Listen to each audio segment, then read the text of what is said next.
Welcome to men to learn channel. இன்று நாங்கள் பார்க்க இருப்பது MySQL ப்ராக்டிக்கல் டெமான்ஸ்ட்ரேஷன்.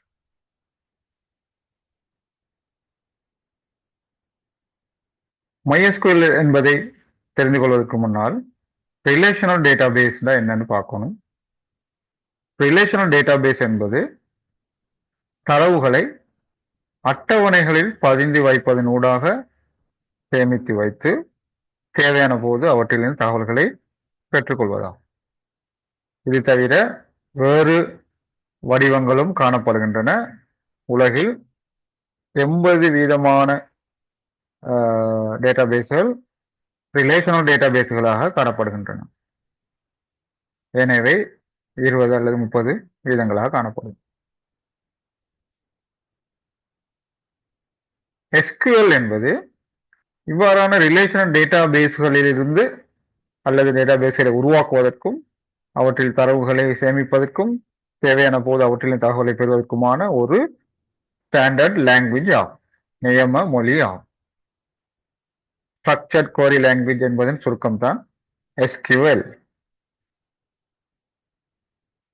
MySQL என்பது RDBMS, அதாவது ரிலேஷனல் டேட்டாபேஸ் மேனேஜ்மெண்ட் சிஸ்டம்களுள் ஒன்று. உலகில் பல நிறுவனங்கள் பல டேட்டாபேஸ் சாஃப்ட்வேர்களை சர்வர்களை உருவாக்கி வெளியிடுகின்றன. அவற்றுள் மிக பிரபலியமான ஒன்று தான் MySQL. இது ஓப்பன் சோர்ஸ், அதாவது இலவசமாக கிடைக்கக்கூடியது. எந்த நிறுவனமும் தனிப்பட்ட நபரும் இதனை எடுத்து பயன்படுத்த முடியும். உலகில் அதிகமான நிறுவனங்கள் இதை பயன்படுத்துகின்றன. இது தவிர பணம் செலுத்தி பயன்படுத்தக்கூடிய ஒரேக்கல் மாதிரியான வேறு டேட்டாபேஸும் காணப்படுகின்றன. ஆகவே MySQL என்பது ஒரு டேட்டாபேஸ் சர்வர். அந்த சர்வரை SQL லாங்குவேஜை பயன்படுத்தி நாங்கள் கையாள முடியும். இங்கே உதாரணத்துக்கு காட்டப்பட்டுள்ளது MySQL சர்வர் காணப்படுகிறது. ஒரு யூசர் டேட்டாபேஸோடு தொடர்பு கொண்டு தரவுகளை கொடுப்பதற்கோ சேமிப்பதற்கோ அல்லது பெறுவதற்கோ SQL என்ற மொழியை பயன்படுத்த வேண்டும்.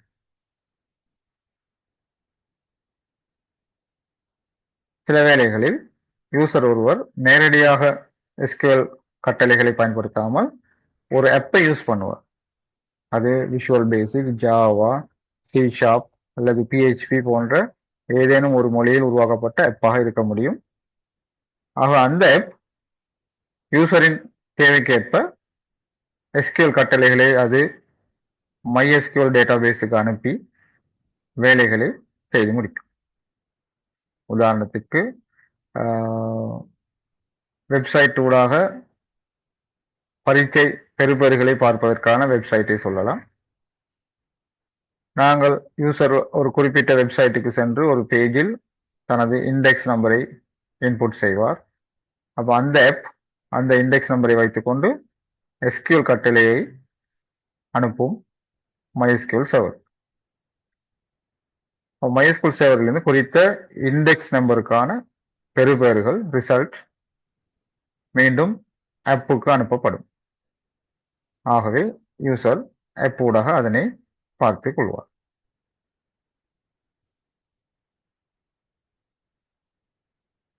MySQL சர்வர் என்பது தனியான ஒரு சாஃப்ட்வேராக இருக்கும், தனியான ஒரு சர்வர் சாஃப்ட்வேராக காணப்படும். அதனை நாங்கள் இன்டர்நெட்டில் இலவசமாக டவுன்லோட் செய்து இன்ஸ்டால் பண்ணிக்கொள்ள முடியும். ஆனால் ஒரு வெப் டெவலப்பர் என்பவர் MySQL சர்வரையும் PHP போன்ற லாங்குவேஜையும் அப்பாச்சி போன்ற வெப் சர்வரையும் கற்றிருக்க வேண்டும். ஆகவே WAMP சர்வர் என்கிற ஒரு சாஃப்ட்வேர் இது மூன்றையும் ஒருங்கிணைத்து வழங்குகிறது.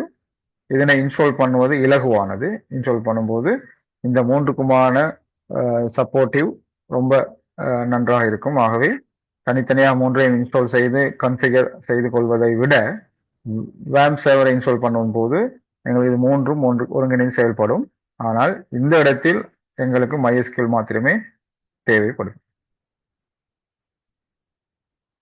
MySQL ஸ்டார்ட் பண்ணுவது என்பது ஸ்டார்ட் பாரில் MySQL சர்வரை ஸ்டார்ட் செய்த பின் ஸ்டார்ட் பாரில் வலது பக்கம் சிஸ்டம் ட்ரே ஐகான்ஸ் அந்த லிஸ்டில் உள்ள மேல் நோக்கிய அம்புக்குறியை கிளிக் செய்ய வேண்டும். கிளிக் செய்யும் போது வருகின்ற மெனுவில் வேறு பல ஐகான்கள் காணப்படலாம். அதிலே W என்ற ஐகான் பச்சை நிறத்தில் காணப்பட வேண்டும். பச்சை நிறத்தில் இருந்தால் மாத்திரமே உரிய சர்வர்கள் நல்ல முறையில் ஸ்டார்ட் ஆகிவிட்டன என்பதை காட்டுகின்றன. சில வேளை சிவப்பு நிறத்தில் காணப்பட்டால் ஏதேனும் ஒன்று ஸ்டார்ட் ஆகவில்லை, அது MySQL ஆக கூட இருக்கலாம். ஆகவே அதனை ரீஸ்டார்ட் செய்ய வேண்டும். வேம் சர்வரை ரீஸ்டார்ட் செய்யும் போது விடுபட்ட அந்த சர்வரும் திரும்ப ஆரம்பிக்கப்படும். அப்ப பச்சை நிறத்தில் உள்ள அந்த ஐகானை கிளிக் பண்ணும்போது ஒரு மெனு கிடைக்கும். அந்த பிரதான மெனுவில் பல விடயங்கள் காணப்படும். அதிலே MySQL என்பதை தெரிவு செய்ய வேண்டும். அதனை தெரிவு செய்தவுடன் அருகில் இன்னொரு சப் மெனு தோன்றும். அதிலே MySQL console என்பதை கிளிக் பண்ண வேண்டும். இந்த இடத்திலிருந்து நான் நேரடியாக MySQL சர்வரை ஸ்டார்ட் பண்ணுவதை பற்றி, console அப்ளிகேஷனை ஸ்டார்ட் பண்ணுவதை பற்றி காண்பிக்க போகிறேன்.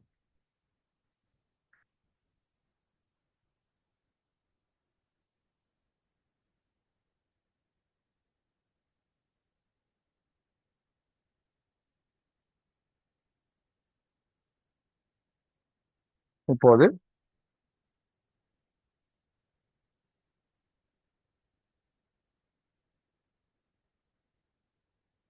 MySQL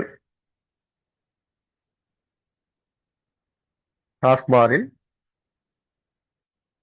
குறித்த நான் குறிப்பிட்ட ஐகான் அம்புக்குறியை கிளிக் பண்ணும்போது அந்த W தோன்றுகிறது. இந்த வட்டம் போட்டு காட்டுகின்ற இடத்தில் பாருங்கள், அதிலே பச்சை நிற W ஐகான் காணப்படும். அதனை கிளிக் பண்ணும்போது MySQL வருகிறது. அதிலே போயிட்டு MySQL console என்பதை கிளிக் செய்யும். இந்த இடத்தில் MySQL யூசர் என்கிற அந்த டிஃபால்ட் யூசராக ரூட் என்கிற யூசரை காணப்படுகின்றது. வேறு யூசர்கள் நீங்க செட் பண்ணி வச்சிருந்தா அந்த பெயரை கொடுக்க முடியும். ஆனால் நீங்க MySQLக்கு புதியவர் என்றால் ரூட் என்பதை கொடுக்க வேண்டும். ரூட் என்பது டிஃபால்ட் யூசர் நேம். MySQL சர்வருக்கான யூசர் நேம் ரூட். ஓகே செய்ய வேண்டும். இப்போது MySQL console தோன்றும்.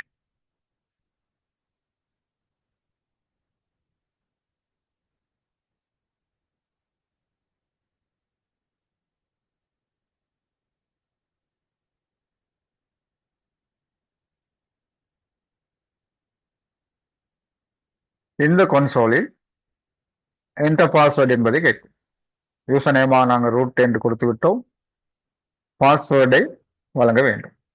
இதுவரைக்கும் நீங்க கன்ஃபிகர் பண்ணி இல்லாவிட்டால் பாஸ்வேர்டு வந்து பிளாங்காக தான் இருக்கு. அதை நீங்க வெறுமையாக என்டர் கீயை அழுத்த முடியும். நான் ஏற்கனவே பாஸ்வேர்ட் கொடுத்திருப்பதால் குறித்த பாஸ்வேர்டை இங்கு டைப் செய்கிறேன்.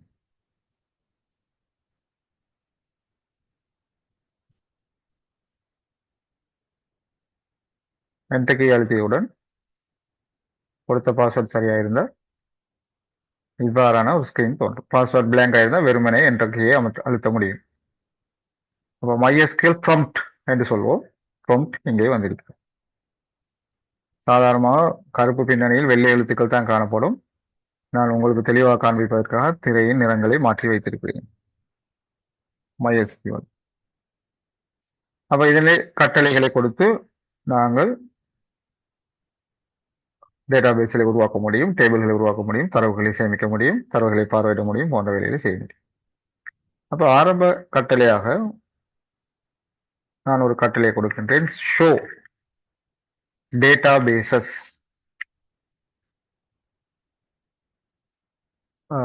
இதிலே முக்கியமாக ஒன்று கவனிக்க வேண்டியது, எந்த ஒரு கட்டளை முடிவிலும் செமிகோலன் கொடுக்கப்பட வேண்டும்.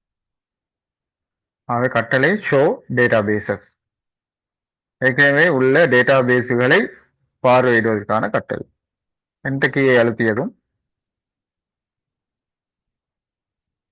சர்வரில் உருவாக்கப்பட்டுள்ள டேட்டாபேஸ்களின் பெயர்களை ஒரு அட்டவணையாக காண்பிக்கிறது. DBO, information schema, MySQL, performance schema, secure project management, students, SIS.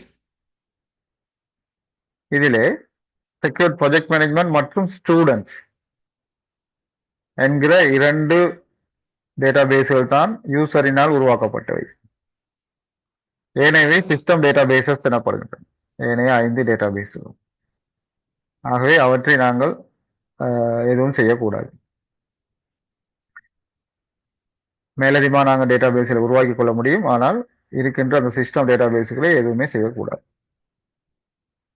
Okay, இப்ப டேட்டாபேஸ் ஒன்றை உருவாக்குவது எப்படி என்று பார்க்க இருக்கிறோம். அதுக்கு முன்னால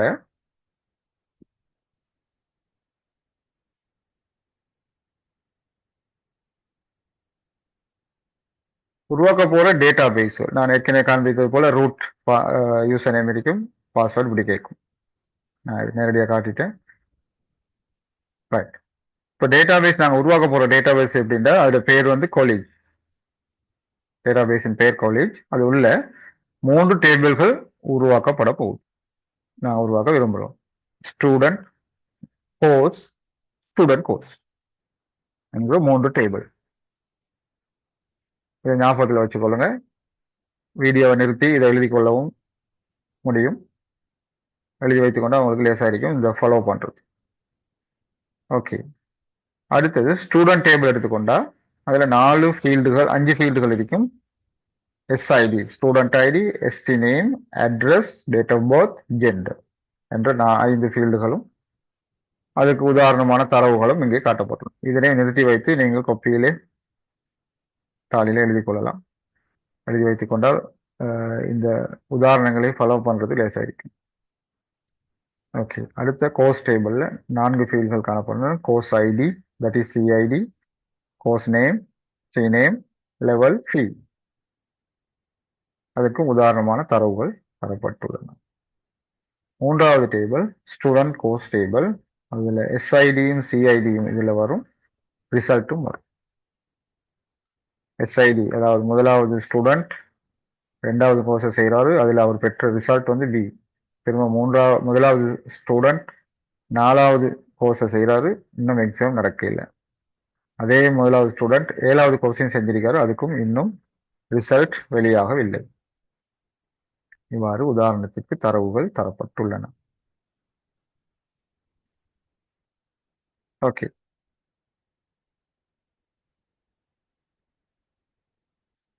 இப்ப நாங்க காலேஜ்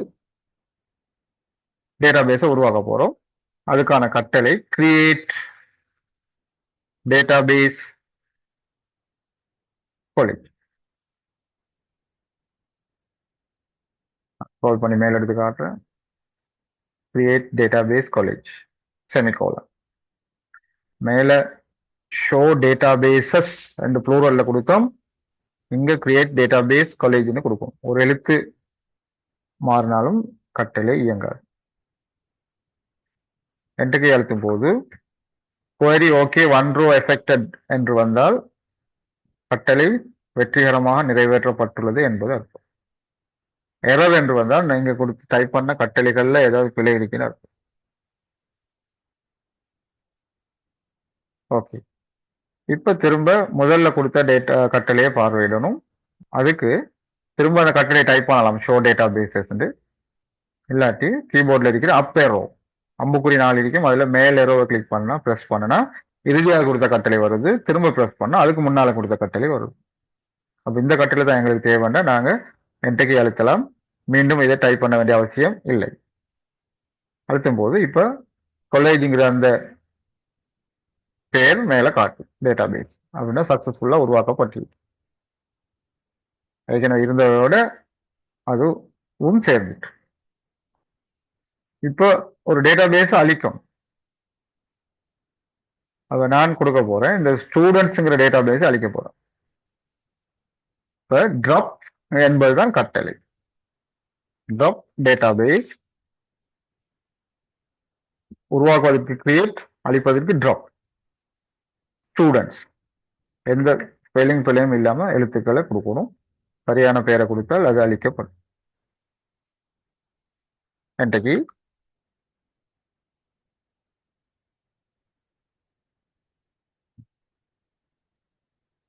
சரி, ஓகே, 4 rows affected. டேட்டாபேஸ்ல உள்ள தரவுகளை பொறுத்து அது மாறுபடும். இப்ப திரும்ப ஷோ டேட்டாபேஸ் எரோக்கியை நான் ஒரு முறை ப்ரெஸ் பண்ணி 2வது முறை ப்ரெஸ் பண்ணி என்ட்ரிக்கு அழுத்துறேன். இப்ப அந்த ஸ்டூடெண்ட்ஸுங்கிற டேட்டாபேஸ் இல்லை. இதுல அன்டூ பண்ண முடியாது. அழிக்க முன்னால சரியாக கன்ஃபார்ம் பண்ணிட்டு அழிக்கணும். இதை அப்பூடாக செய்யும் போது ஆப்ல ஒரு கேள்வி கேட்கும். அழிக்க சொன்னும் போது ஒரு கேள்வி கேட்கும். கேள்வி கேட்குற மாதிரி நாங்க எப்ப கிரியேட் பண்ணணும், கேட்டு அதுல எஸ் நோ வரணும். எஸ்ன்னு கன்ஃபார்ம் பண்ணா மட்டும் அழிக்கிற மாதிரி நாங்க செஞ்சு கொள்ளலாம். ஆனா டேட்டா பேஸ் டிரெக்டா ஒரு கமாண்ட் தான் அடிக்க கொடுத்த உடனே அழிஞ்சிடும், திரும்ப பெற முடியாது. ரைட், இப்ப உருவாக்கின டேட்டா பேஸ் இருக்குது காலேஜ். ஏற்கனவே இருந்த ஒரு டேட்டா பேஸ் நாங்க அழிச்சிட்டோம். இப்ப இந்த உருவாக்கின டேட்டா பேஸுக்கு உள்ள நுழையணும். உள்ள நுழைஞ்சா தான் எங்களுக்கு உள்ளே டேபிள்களை உருவாக்க முடியும். ஸோ அதுக்கான கட்டளை change database, sorry, change college. இதுக்கு டேட்டாபேஸ் தேவையில்லை, கொடுத்தா மன்னிக்கும், சேஞ்ச் டேட்டாபேஸ் கொடுக்கணும். இறக்கியூடாக மன்னிக்கும், சேஞ்ச் அல்ல, யூஸ் டேட்டாபேஸ், யூஸ் காலேஜ்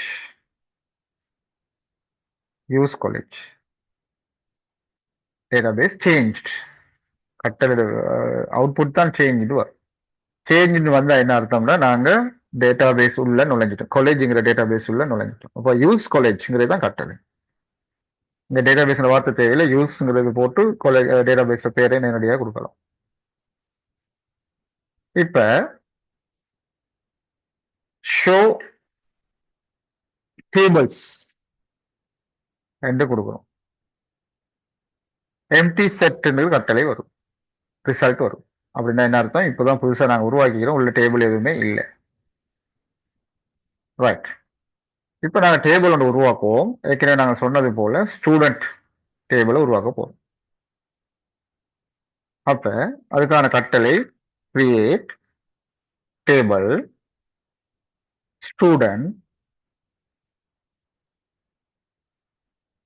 அதுக்கு பிறகு பிராக்கெட்டை போட்டு என்னென்ன ஃபீல்டுகளோ அதெல்லாம் கொடுக்கணும். முதல்ல நாங்க சொன்னோம் எஸ்ஐடி, ஸ்டூடெண்ட் ஐடி. நீங்க எழுதி வைத்திருந்தா அதை பார்த்துக்கொள்ளலாம். எஸ்ஐடி ஸ்டூடெண்ட் ஐடி, அது இன்டீஜர் டைப் நம்பர் வரணும். அதே போல ஆட்டோ அண்டர்ஸ்கோர் இன்கிரிமெண்ட், தானாக அதிகரிக்கக்கூடியது. எக்ஸஸ் படிச்சாக்களுக்கு தெரியும், ஆட்டோ நம்பர்னு ஒன்று தானாக நம்பர் போடும். அதே இதைத்தான் இதுலயும் கொடுக்குறோம், ஆட்டோ இன்கிரிமெண்ட். அதே போல இது பிரைமரி கீயாகவும் இருக்கும். இந்த எஸ்ஐடிங்கிறது தான் இன் டைப்பாகவும் இருக்கணும், ஆட்டோவா இன்க்ரிமெண்ட் ஆகணும், அதிகரிச்சுட்டு போகணும். இன்க்ரிமெண்ட்னா அதிகரிக்குது, ஆட்டோவா இன்க்ரிமெண்ட் ஆகணும், பிரைமரி கீயாகவும் இருக்கணும். இந்த அட்ரிபியூட்ஸ் நாங்கள் அப்படி கொடுக்குறோம். பிரைமரி கீக்கு ஸ்பேஸ் தான் பாவிக்கணும், அண்டர் ஸ்கோர் அல்ல. பிரைமரி கீங்கிறது 2 சொல்லாக தான் கொடுக்கணும், ஸ்பேஸ் தான் கொடுக்கணும். ஆட்டோ இன்க்ரிமெண்ட்ங்கிறது ஒரே சொல், ஆகவே அண்டர் ஸ்கோர் கொடுத்து ஒரே சொல்லாக வச்சுக்கணும். ஓகே, இப்ப கமா போட்டு அடுத்த இது வந்து எஸ்டி அண்டர்ஸ்கோர் நேம்ங்கிறது தான் நம்ம எங்களோட ஃபீல்ட். அடுத்து ஃபீல்ட், அப்ப அதுக்கு டேட்டா டைப்பாக வாச்சார் பிராக்கெட்டுக்குள்ள 100 எழுத்துக்கள்ல கொடுக்கக்கூடிய வாச்சார். வாச்சார் என்பது வேரியபிள் கேரக்டர், மாறக்கூடிய கேரக்டர். லென்த் வந்து மாறக்கூடியது. தேவைக்கேட்டவன் 100 கொடுத்ததுக்குன்னா சில 10 எழுத்துக்கொள்ள அந்த பேரை கொடுத்தா ஸ்டூடெண்ட் நேம், மிச்சம் 90 பைட்ஸ் அங்கே மிச்சப்படுத்தப்படும், வேஸ்ட் ஆகாது. அதான் வேரியபிள் கேரக்டர்னு அர்த்தம். டேட்டா டைப் பத்தி தனி வீடியோல பார்ப்போம். ஓகே, அதோட சேர்த்து நாட் நல் என்றும் கொடுக்கிறோம். அதாவது வெறுமையாக இருக்க முடியாது. நாட் நல் என்ன அர்த்தம்? வெறுமையாக இருக்க முடியாது. என்ற ஸ்டூடெண்ட் நேம் வந்து வெறுமையாக விடப்பட முடியாது. ஆக பிளாங்கா விட்டா எரர் கார்டு எதை கொடுக்காட்டியும் ஸ்டூடெண்ட் நேம் கொடுக்கும். ஆக கமா மூன்றாவது அட்ரஸ். அட்ரஸ் அதே வாட்சார் தான். சைஸ் வந்து நாங்க ஒரு 150 கொடுக்கலாம். இதுக்கு நாங்கள் நாட் நல் கொடுக்கையில சில நேரம் அட்ரஸ் பிளாங்காகவும் விடப்படலாம் என்கிறதுக்காக. அடுத்தது டேட் ஆஃப் பர்த் என்று கொடுக்கும். அதுக்கு வந்து டேட் டைப்பை கொடுக்கும். Comma gender. ஜெண்டர் அதுக்கு கொடுக்குறோம் சா. சார்னு ஒன்று இருக்குது 1. இது ஃபிக்ஸ் ஸ்பேஸ் உள்ளது. சார் ஒன்று. அப்போ ஒரு எழுத்துனா ஒரு எழுத்து ரிசர்வ் பண்ணிடும். நீங்க ஒன்றும் கொடுக்காட்டியும் அதுக்கு ஒரு பைட்ஸ் போயிடும். ஸ்பேஸை போட்டு நிரப்பி விட்டுரும். நீங்க 10 சைஸ் சார் 10ன்னு கொடுத்து 2 எழுத்துல டேட்டா கொடுத்தால் மிச்ச 8க்கும் ஸ்பேஸை போட்டு 10 கேரக்டராக 10 பைட்டாக அதை நிரப்பி விட்டுரும். அதான் இதுல உள்ள விசேஷம். ரைட். இப்ப சார் 1 ஜெண்டர்ல நான் கொடுக்க போறோம் மேல் ஆஃப் ஃபீமேல். அப்ப டிஃபால்ட்னு ஒண்ணு கொடுக்கலாம். டிஃபால்ட் கொட்டேஷன் மார்க்ல எம், கேபிட்டல் எம். ஒன்னும் கொடுக்காட்டி அது எம் போட்டுக்கிடும், மேல் போட்டுக்கிடும். அதான் அர்த்தம். அதோட சேர்த்து ரைட் அப்படியே கொடுக்கலாம். இதான் டிஃபால்ட். இப்போ பிராக்கெட்டை மூடி 5 ஃபீல்டையும் கொடுத்துட்டோம். செமிகோலனையும் போட்டா டேபிள் கிரியேஷன் முடியும். என்ட்ரிக்கு query ஓகே. சில நேரம் 0 rows affected வரும். அதை பத்தி யோசிக்க தேவையில்லை. எந்த ரோ ரெக்கார்டும் இதுல இதாக இல்லை. Only table created. இப்போ ஷோ டேபிள்ஸ் கட்டளையை நான் முதல்ல கொடுத்த ஷோ டேபிள்ஸ் கட்டளையை திரும்ப கொடுக்குறோம். ஏரோ கீயை பிரஸ் பண்ணி நான் கொடுக்குறேன். இப்போ டேபிள்ஸ் இன் காலேஜ்னு போட்டு காலேஜ் டேட்டா பேஸ்ல உள்ள டேபிள்ஸ்னு போட்டு ஸ்டூடெண்ட் காட்டு. அப்ப நீங்க வீடியோ நிறுத்தி வச்சு இதை எழுதி கொள்ளலாம். கட்டளைகள் கிரியேட் டேபிள் ஸ்டூடெண்ட் எப்படி உருவாக்கும். இப்ப இந்த ஸ்டூடெண்ட் டேபிளோட ஸ்ட்ரக்சரை திரும்ப பார்வையிடணுமா இருந்தா டிஸ்கிரைப்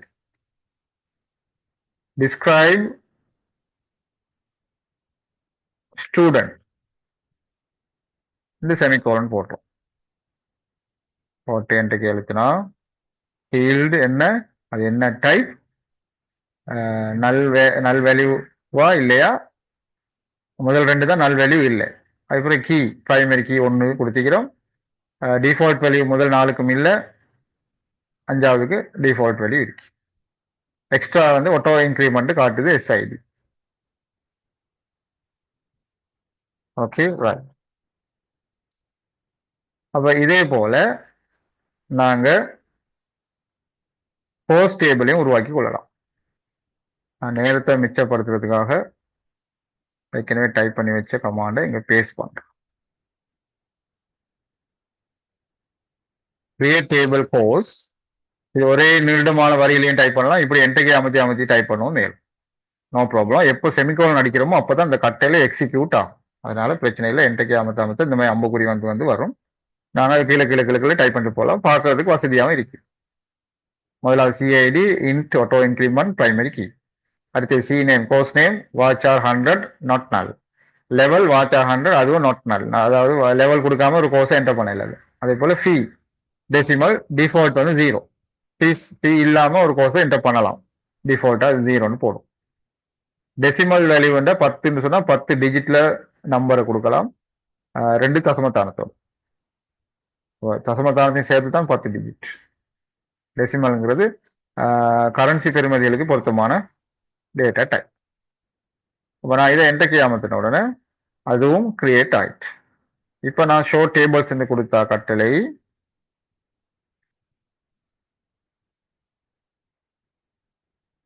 ஷோ டேபிள்ஸ் கொடுத்தா இப்போ 2 டேபிளையும் காட்டு. அப்ப அதே போல மூன்றாவது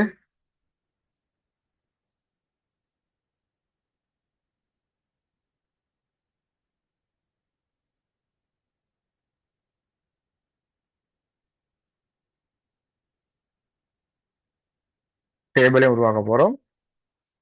அதுல கோர்ஸ் டேபிளோட பேர் கோர்ஸ் அல்ல, student course.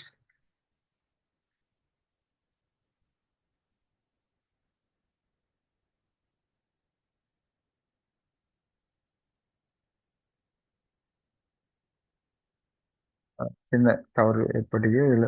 Student underscore course அதான் டேபிளோட பேர். அப்ப இதைத்தான் நாங்க செய்ய போறோம்.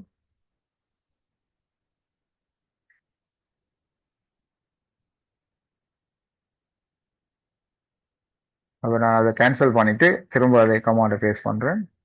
இப்பதான் என்டர்கீ அழுத்த போறேன். Clear table student code SID என்று உருவாக்கணும். இன்ட் சிஐடி இன்ட் ரிசல்ட் வந்து வார்ச்சார் ரிசல்ட் ஏபிசிடி அது போடுறதுக்கு 50 போட்டிக்கிறோம். நாங்க ரிசல்ட் வேற மாதிரியும் போட்டுக்கலாம், பாஸ் ஃபெயில் அப்படியும் போட்டுக்கலாம். ஆகவே மேக்சிமம் 50 கொடுத்திருக்கு. இப்ப சொல்லப்பட்டிருக்கு பிரைமரி கீயாக இந்த எஸ்ஐடியும் சிஐடியும் சேர்த்து கொடுக்கணும். முதல்ல உள்ள டேபிள்ல ஒரு கீக்கிறதால நாங்க டிரெக்டா அதுக்கு பக்கத்துல பிரைமரி கீன்னு போட்டுட்டோம். ஆனா இங்க 2 ஃபீல்டு சேர்ந்து தான் பிரைமரி கீயா இருக்க போகுது. அதாவது கம்போசிட் கீன்னு சொல்லுவோம், டேட்டா பேஸ் படித்தாருக்கு தெரியும். கம்போசிட் கீ பிரைமரி கீயாக எஸ்ஐடியும் சிஐடியும் சேர்ந்து வரணும். அதனால தான் இப்படி கொடுக்கும். அதே போல ஃபாரின் கீ வந்து எஸ்ஐடி வந்து ஸ்டூடெண்ட் டேபிள்ல உள்ள எஸ்ஐடிக்கும் இதுக்கும் சம்பந்தம் இருக்காதான் ஃபாரின் கீன்னு அர்த்தம். ஸ்டூடெண்ட் டேபிள்ல உள்ள எஸ்ஐடி பிரைமரி கீயா இருக்குது, இங்க உள்ளது ஃபாரின் கீயா இருக்குது. அதே போல சிஐடி வந்து கோர்ஸ் டேபிள்ல உள்ள சிஐடி பிரைமரி கீயா இருக்குது, இங்க உள்ள சிஐடி வந்து ஃபாரின் கீயா இருக்கு. அப்ப அது ரெஃபரன்ஸ் கண்டு கொடுத்து கொடுக்கணும். இதையும் பார்த்து எழுதி கொள்ளுங்க. இப்ப நாங்க என்டர்கீ அழுத்தும் போது அந்த டேபிளும் உருவாக்கப்பட்டுட்டு, அப்ப ஷோ டேபிள்ஸ் கட்டளை நாங்க கொடுக்கும் போது இப்ப 3 டேபிளை காட்டணும். ஷோ டேபிள்ஸ் என்டர்கீ அழுத்த போறேன். Right, course student student course alphabetic ஆர்டர்ல இது காட்டு. ரைட், இப்ப ஒவ்வொரு டேபிள் ஸ்ட்ரக்சரையும் பார்க்கறோம். Describe course, describe student course அப்படின்னு கொடுத்துட்டு போகலாம். ஸ்ட்ரக்சரை பார்வையிட்டு இப்ப நான் ஸ்டூடெண்ட் டேபிள்ல உள்ள தரவுகளை பார்க்க போறேன். செலக்ட் ஸ்பேஸ் அஸ்ட்ரிக் மார்க் அப்படின்னா எல்லா ஃபீல்டும் வரணும்னு அர்த்தம். அஸ்ட்ரிக் மார்க் என்ன அர்த்தம்? 5 ஃபீல்டு இருந்து 5, 50 இருந்து 50. ஃப்ரம் ஸ்டூடெண்ட் எங்க இருந்து? ஃப்ரம் த டேபிளோட பேருகை. எந்த டேபிள்? From student. ஸ்டூடெண்ட் டேபிள்ல உள்ள எல்லா தரவுகளையும் காண்பி என்று சொல்றோம். செமிகோலன் போட்டு என்ட்ரிக்கு அழுத்தினா எம்டி செட்னு வருது. ஏன்னா நாங்க டேபிளை உருவாக்குனது மட்டும்தான், டேட்டா இன்னும் போடல. இப்ப நாங்க டேட்டா போட போறோம். அதுக்கான கட்டளை insert into student. Student table உள்ளுக்கு இன்சர்ட் பண்ணு, பிராக்கெட்டுக்குள்ள எஸ்ஐடி போட இயலாது. காரணம் எஸ்ஐடி வந்து ஒட்டோவாக நம்பர் போடுறதுனால நாங்க கொடுக்க முடியாது. அதனால எஸ்ஐடி அழிச்சு போட்டு எஸ்டி நேம்ல ஆரம்பிப்போம். ST name comma address comma date of birth comma gender. இது 4ஐயும் போடுறோம். இந்த 4ஐயும் கட்டாயம் போடணும் கட்டாயம் இல்லை, இந்த டேட் ஆஃப் பர்த்தை விட்டு போட்டு போடலாம். இது போட்டுட்டோம். இப்ப வேல்யூஸ் இந்த வேலை கமாண்ட் முடியல, வசனம் முடியல, வேல்யூஸ் அண்ட் ப்ளூரல்ல போடணும். போட்டு பிராக்கெட் ஆரம்பிச்சு இப்ப இந்த பிராக்கெட்ல எஸ்டி நேம் தானே முதல்ல போட்டோம், அதனால பேரை முதல்ல கொடுக்கணும். அப்ப நாங்க இமாதுன்னு ஒரு பேரை கொடுக்கணும். கமா அட்ரஸ் கிலோ, அதுவும் வாட்சார் என்பதால் கொட்டேஷன்ல தான் கொடுக்கணும். சிங்கிள் டபுள் எதையும் பாவிக்கலாம். அடுத்தது டேட் ஆஃப் பர்த், அது டேட் இருந்ததுக்குன்னா அதுவும் கொட்டேஷன்ல கொடுக்கணும். அது நாங்க சொல்றோம் 2003 டேஷ் மந்த் டேஷ் டேட். இந்த ஃபார்மேட்ல கொடுக்கும்போது எந்த பிரச்சனையும் வராம எக்ஸெப்ட் பண்ணும். ஆர்டரை மாற்றும் போது டேட்டை முதல்ல கொடுத்து அப்படி வரும்போது சில நேரம் பிரச்சனை வரும். அதனால இந்த ஃபார்மேட்டை ஃபாலோ பண்ணுங்க. Year, month, date. அதுபோல ஜெண்டர் நாங்க எம், கேபிட்டல் எம் கொடுப்போம். பிராக்கெட்டை க்ளோஸ் பண்ணும். அப்போ இன்சர்ட் இன்டு ஸ்டூடெண்ட் இன்னென்ன ஃபீல்டுக்கெல்லாம் டேட்டா போடணும் லிஸ்ட்டையும் கொடுத்துட்டு அதுக்கப்புறம் என்ன டேட்டான லிஸ்ட்டையும் கொடுத்துக்கிறோம். அப்போ இந்த எண்ணிக்கை சமனாக இருக்கணும். எத்தனை ஃபீல்டு கொடுத்துக்கிறோம் அத்தனை டேட்டாவும் இங்கே இருக்கணும். ஒன்று கூடி குறைஞ்சா எரர் காட்டும். நாங்கள் வேணா டேட் ஆஃப் பர்த் இப்போ கொடுக்கல பிறகு கொடுக்கலன்னா நாங்கள் டேட் ஆஃப் பர்த்தை விட்டு போட்டு ஜெண்டர் வரைக்கும் கொடுக்கலாம். நேமும் அட்ரஸும் ஜெண்டரையும் கொடுத்து அதே மாதிரி இங்கேயும் நேமும் அட்ரஸும் ஜெண்டரும் கொடுப்போம். அதே போல் டேபிள் இருக்கிற ஆர்டரில் தான் இதை கொடுக்கணும் கட்டாயம் ஒன்றும் இல்லை. எந்த ஆர்டர்லையும் கொடுக்கலாம். ஆனால் அதே போல் அந்த ஆர்டர்லையும் இங்கே டேட்டா இருக்கணும். அதுதான் முக்கியம். ஸ்டூடெண்ட் நேம் தான் முதல்ல இருக்கின்ற அவசியம் இல்லை. அட்ரஸை முதல்ல போடலாம், பிறகு ஸ்டூடெண்ட்டை போடலாம், ஸ்டூடெண்ட் நேம் கடைசியில் போடலாம். எந்த ஆர்டரில் நாங்கள் இந்த லிஸ்ட்டை கொடுக்குறோமோ ஃபீல்டு லிஸ்ட்டை அதே ஆர்டரில் இங்கே பேர் அந்த டேட்டாவும் அதே ஆர்டரில் இருக்கணும். இப்போ நான் செமிகோலனை கொடுத்து என்ட்ரிக்கு அழுத்தினால் இந்த டேட்டா அந்த டேபிளில் எட் ஆகிடும். Kuvari okay, 1 row affected.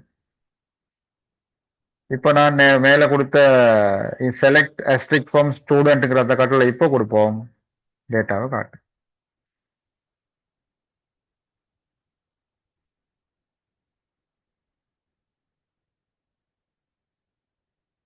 இப்போ பார்த்தீங்கன்னா ஒரு ரெக்கார்ட் எட் ஆகிக்குது. அந்த ரெக்கார்டில் நான் வேணும்னே எழுத்து பிள்ளையாக ஒன்று கொடுத்துக்கிறேன். அதை எப்படி அப்டேட் பண்ணுறேன்னு இப்போ பார்க்க போகிறோம். அதுக்கு முன்னால இன்னொரு சில ரெக்கார்டுகளை கொடுத்துருவோம். நான் ஏற்கனவே தயாரித்து வச்சுக்கிறேன். இன்னும் 1 2 3 4 5 ரெக்கார்டுகள் ஒரே நேரத்தில் கொடுக்க போகிறோம். இந்த நோட் பேட்ல இருக்கிறத கொஞ்சம் நீங்கள் அவதானிச்சிங்கன்னா நான் ஏற்கனவே சொன்ன மாதிரி insert into student, ST name, address, date of birth, gender அதே ஆர்டர் தான். வேல்யூஸ்ல ஒரு பிரேக்கெட்டை போட்டு ஒரு செட் வேல்யூ, ஒரு ஆர்டர் ரெக்கார்டு, அடுத்த பிரேக்கெட்டை போட்டு அடுத்த ஆர்டர் ரெக்கார்டு, இப்படி போட்டுக்கிட்டே வர.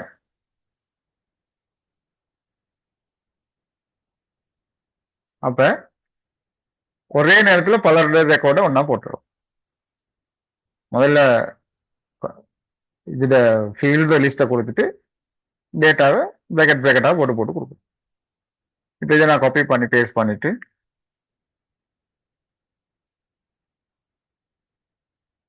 செமிகோலன் போட்டிருக்கேன். என்டர் கீ ப்ரெஸ் பண்ணுனா எரர் வருது.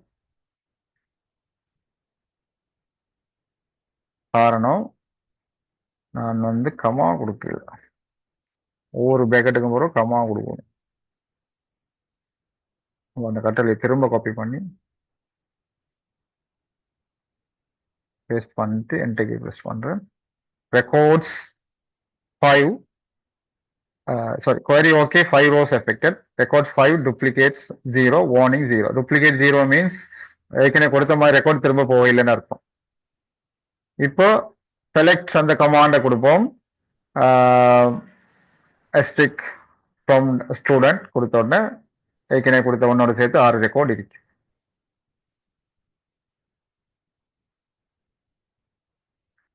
அப்போ அந்த சிலோவுக்கு நான் A1 எக்ஸ்ட்ரா போட்டுக்கு அதை நான் அப்டேட் பண்ணி காட்டுவேன். இப்போ இந்த ரெக்கார்டை கொஞ்சம் நல்லா பாருங்க. ஏற்கனவே நான் பவர் பாயிண்ட்ல காட்டின ரெக்கார்ட் தான். மேல் 4 பேரும் ஃபீமேல் 2 பேரும் இருக்கிறாங்க. அது இல்லாமல் அட்ரஸை பார்த்தா ஜப்னா 2 பேரும், ஜப்னால 2 பேர் இருக்கிறாங்க. ஒற்றுமை. அதே போல இங்க பார்த்தா 8ஆம் மாதம் பிறந்தார்கள் 2 பேர் இருக்கிறாங்க. இப்படி சில ஒற்றுமைகள் இருக்கு. இதை வச்சு நாங்கள் டேட்டாவை பார்க்கலாம். உதாரணத்துக்கு இப்போ செலக்ட் கமாண்டை திரும்ப கொடுக்குறேன். செலக்ட் கேபிட்டல் சிம்பிள் பிரச்சனையே இல்லை. அஸ்ட்ரிக் எல்லாத்தையும் காட்டு ஃப்ரம் ஸ்டூடெண்ட், அது மட்டும் எல்லாம் சரி. எக்ஸ்ட்ரா நான் சேர்க்க போறது இப்ப வேயா, இதான் ஃபில்டர் பண்றது. ஃபில்டர் டேட்டாவை ஃபில்டர் பண்றது இப்படிதான். வேயா ஜெண்டர் ஈக்குவல் டு எம் அப்படின்னா மேல மட்டும் காட்டு, செமிகோலன் போடுறோம், மேல மட்டும் காட்டும். என்ட்ரிக்கு அமைத்தினா 4 பேர் தான் காட்டுது, 6ல 4 பேரை காட்டுது, அவ்வளவு பேரும் மேல், ஆண்கள். அதே நான் எஃப்னு கொடுத்திருந்தா ஃபீமேலா வந்துடும். ரைட். இப்ப திரும்ப select command asterisk from student order by ST name. நாங்க முதலாவது இமாதின்னு கொடுத்தோம், அதுக்கு பிறகு சாயிரீஷ்னு கொடுத்தோம், அதுக்கு பிறகு ஷாஹித், ஒவ்வொரு ஓர்டர்ல இருக்கு. அஜித்னும் ஒரு ஆள் இருக்கிறாரு, நலீம்னும் ஒரு ஆள் இருக்கிறாரு. இப்ப நாங்க சொல்லிட்டோம் ஓர்டர் பை எஸ்டி நேம் படி ஓர்டர் பண்ணு ஏசி எஸ்ன்னு சொன்ன அர்த்தம் எஸ்என்டிங், ஏறு வரிசைப்படுத்தி.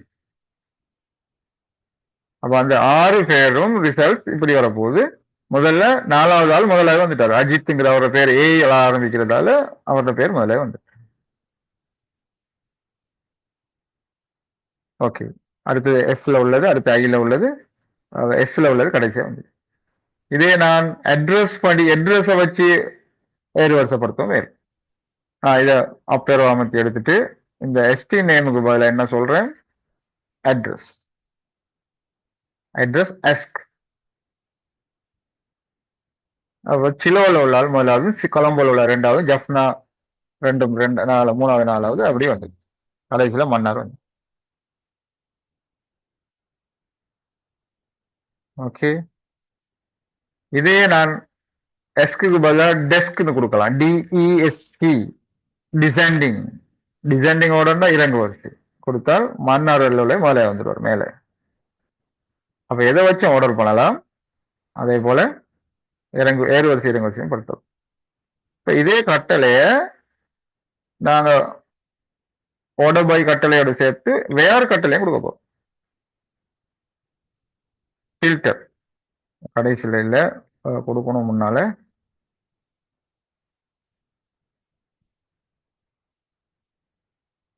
where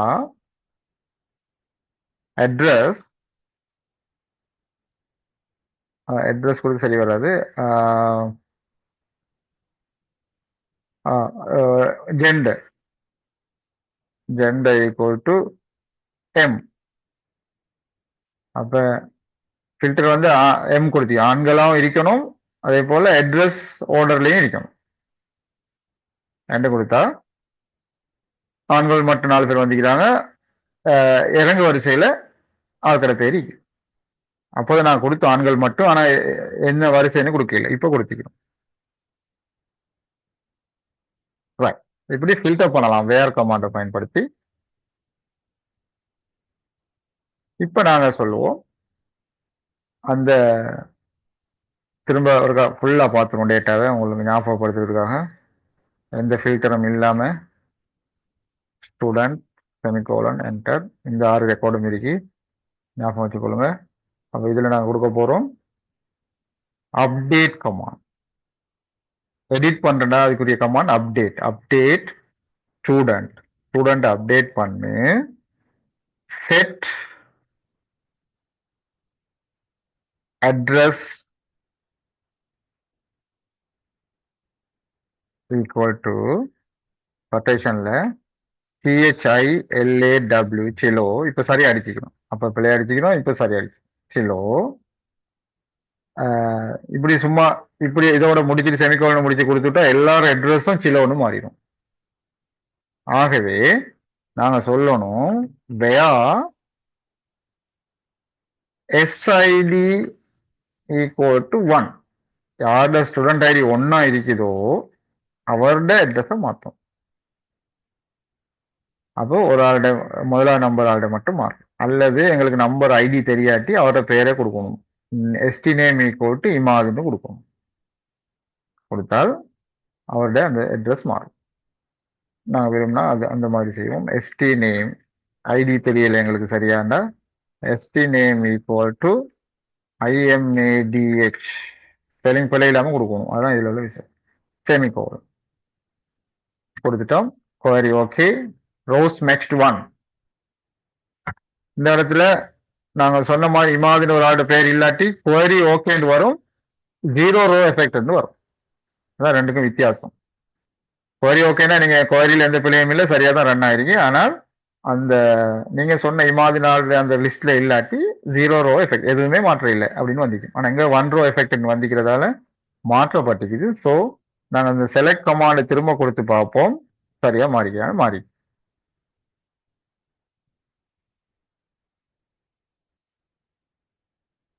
right, that is update query. ஏற்கனவே உள்ள ரெக்கார்டை சேஞ்ச் பண்ற, ரெக்கார்ட்ல உள்ள டேட்டால சேஞ்ச் பண்றோம். ஓகே, இப்ப delete query. ரெக்கார்டை delete பண்ண போறோம். delete from student where கட்டாயம் கொடுக்கணும். அப்பதான் எந்த ரெக்கார்டு அழிக்கணும் வரும். சும்மா கொடுத்தீங்கன்னா எல்லா ரெக்கார்டும் அழிக்கணும். address equal to Jaffna. Jaffna உள்ள அல்ல அழிக்கணும். ஞாபகத்தில் வச்சுக்கொள்ளுங்க, இது ரிப்பீட் பண்ண இயலாது, ரிவர்ஸ் பண்ண இயலாது, அழிஞ்சதான். ஸோ நாங்கள் என்ன செய்யறோம், கொடுத்து பார்ப்போம். query 2 rows affected. இப்ப select query கொடுத்தா 4 ரெக்கார்ட் தான் இருக்கு. இப்ப திரும்ப அந்த 2 பேரையும் நாங்க புதுசா தான் என்டர் பண்ணோம், இன்சர்ட் பண்ணோம். இதுதான் பேசிக் ஆபரேஷன்ஸ். ஒரு டேபிளை உருவாக்குறது, டேட்டாபேஸ் ஒன்று உருவாக்குறது, அந்த டேபிள் டேட்டாபேஸ் உள்ள நுழைகிறது, டேபிளை உருவாக்குறது, டேபிள ஸ்ட்ரக்சரை பார்வையிடுறது, டேபிளுக்கு தரவுகளை போடுறது, தரவுகளை சேஞ்ச் பண்றது, தரவுகளை அழிக்கிறது. இதே மாதிரி ட்ராப் டேபிள் ஸ்டூடெண்ட் கொடுத்தீங்கன்னா, சாரி ஸ்டூடெண்ட் அல்ல, எஸ் ஸ்டூடெண்ட் கொடுத்தீங்கன்னா டேபிள் அழிங்க, ஸ்டூடெண்ட் டேபிள் அழிங்க. அழிச்சு பார்ப்போம். Yes, query okay. இப்போ செலக்ட் கொடுத்து பார்ப்போம். Error, table college dot student does not exist. அப்படி ஒரு டேபிளே இல்லைன்னு வரும். ஓகே, அப்ப இது போல டேபிள்களை உருவாக்கவும் இது போன்ற தரவுகளை கொடுப்பதற்கும் எடிட் பண்ணுவதற்குமாக பேசிக் கட்டளைகளை இந்த வீடியோல நான் விளக்கப்படுத்திக்கிறேன். மேலதிக அட்வான்ஸ் கட்டளைகள் சின்ன சின்ன வீடியோக்களாக தனித்தனியாக இருக்குது. அந்த வீடியோக்களை லிங்கை பயன்படுத்தி பார்வையிடுங்க. சேனலை சப்ஸ்கிரைப் பண்ணுங்க, இந்த வீடியோ லைக் பண்ணுங்க.